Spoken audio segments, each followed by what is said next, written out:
Employees would gladly replace their bosses with AI. Jobs that require ChatGPT experience can pay up to $800K, and AI doomsday prophecies are becoming a real thing. You're watching the AI Report. Let's get into it.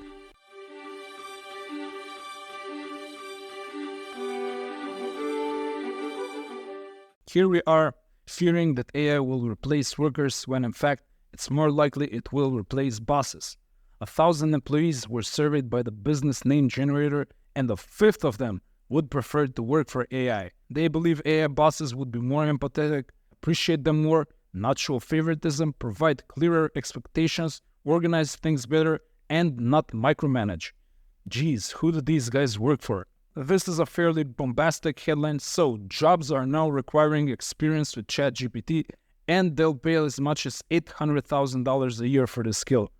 Clickbait? Anyone? That's like a handful of positions out of thousands. But hey, someone will land a job with ChatGPT, and for them, it won't be clickbait. Anyway, the positions that might require ChatGPT experience include marketers, I can definitely confirm this one, AI and machine learning engineers, software developers, okay, I can see that as well, AI model trainers, obviously, copywriters, yep, I don't see how ChatGPT can harm your copywriting, it can probably only improve it, teachers, okay, and product managers, and this is the job with the positions that pay $800K. And finally, recruiters. Okay, that makes sense. All of these jobs can probably be improved with ChatGPT usage. Let's touch on my other favorite tech bro topic, crypto. I'm sure that AI will revive the crypto industry as well, just as it has revived pretty much everything else. In fact, it may be the defining element that finally produces use cases for cryptocurrencies other than the ones that Bitcoin and Ethereum have. So, increased AI transparency maybe, proof of personhood, which is what Sam Altman's previous startup was doing, and digital proof of content ownership may be some of the best new use cases. Okay, weirdest, tastiest AI news today. AI can change the future of yogurt. In a Danone facility in Paris, researchers put yogurt into glass and plastic tubes that should mimic the human gut. If the good bacteria from the yogurt survives, AI then looks for their health benefits. I wasn't aware that yogurt needed fixing, but I'm willing to be the guinea pig for these new products. Yogurt is like really good for you, and I recommend it to you as a friend. Next, analyzing Facebook posts with AI can predict dropping out of addiction treatment. A study from neuropsychopharmacology finds. Okay, I'm writing that word down and using it the next time I'm gonna try to sound smart. Yeah, so basically people who abuse drugs and alcohol and then seek treatment function in patterns, it seems, especially when it comes to social media activity. I gotta say I've noticed this myself. Old friends I knew in the age of Facebook, which was like 10 years ago, but feels like a million years ago thanks to AI developments, well, I think you start to notice some changes in the content they post as soon as they start having substance problems. Long rants, getting into conspiracy theories, suddenly realizing the deep healing powers of crystals, unleashing the power of numerology, oh yeah, manifestation, definitely a big one, and my personal favorite, of which I'm actually guiltier than anyone, discovering their spiritual side. All of those are not signs that your friends are learning anything new, they're actually signs that they need an intervention. So, if your friends start posting unusual stuff on Facebook, do what I did, and stop using Facebook. Come on, Facebook in 2023?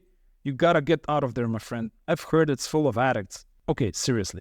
If you see some weird patterns in the social media activity of your friends, you have a chance to be a good friend and reach out in a friendly way, I guess. And finally, Pause AI is a group of protesters that are more worried about AI wiping us out than most people with similar beliefs. This is still a small grassroots movement with a few dozen people in Brussels, London, San Francisco, and Melbourne. Joep Meinderstma, I hope I pronounced that right, a 31-year-old owner of a database company, is leading the movement.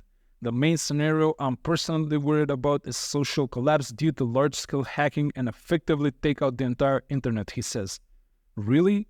That's your biggest fear? No more TikTok?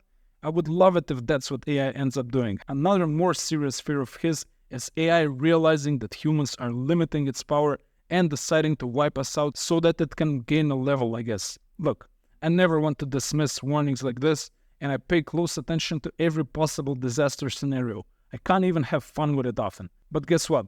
Yesterday, I told ChatGPT to not use hyphens in a few sentences, and it replaced them with colons.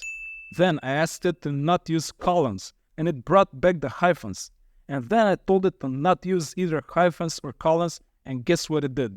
It actually used colons. True story.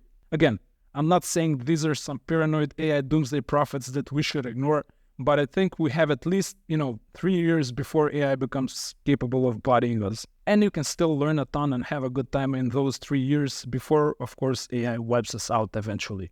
Well, humanity has to end someday. It can't outlive God or the universe. We all have to go at some point, and there's no better way to go than by getting destroyed by your own creation. And that's the way it is.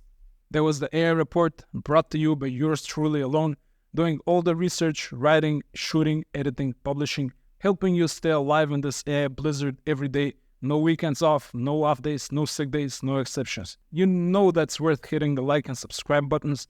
Do that, and I will see you tomorrow.